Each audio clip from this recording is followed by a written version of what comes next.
There is among us a deep desire to belong, to be a part of a group, to share in an identity with others.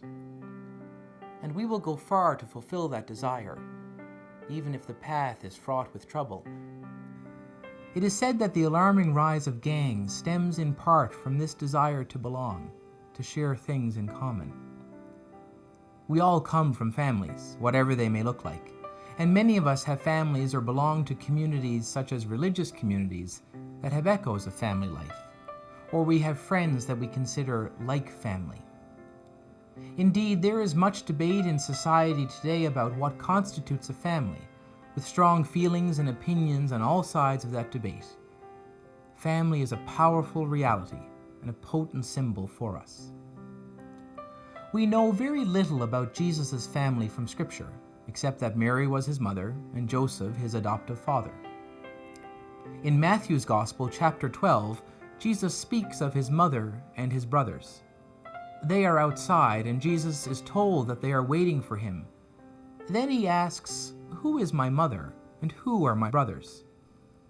What does he mean by this question?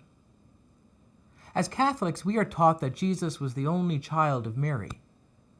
There are other non-canonical theories that suggest that Mary and Joseph had other children. Today's Gospel sheds no light on this discrepancy. What we do know is that in Jewish tradition, the term brother or sister referred not only to siblings, but also to a wider family circle of cousins, nieces, nephews, half-brothers, and half-sisters. Perhaps this knowledge helps us better understand this particular gospel chapter. Jesus is suggesting here that with him, the bond of a spiritual relationship, guided by hearing his word and acting upon it, can be even more powerful than a familial relationship. It isn't that Jesus is dismissing or ignoring his family, but he is using such a dramatic statement to wake us up to realize the power and importance of a relationship with him.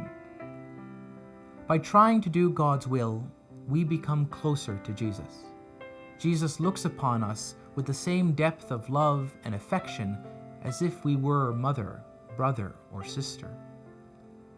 In other words, we belong with Jesus.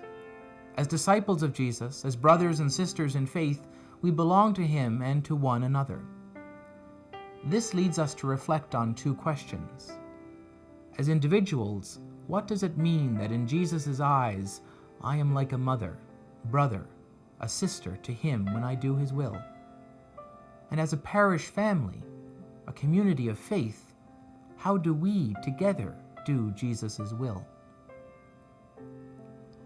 The next time we receive communion, either at home if we are sick or in church, let us take this food for thought and nourish it with the food that Christ prepares for us, bread and wine, the Eucharist, the sacrament which binds us together as a people of faith.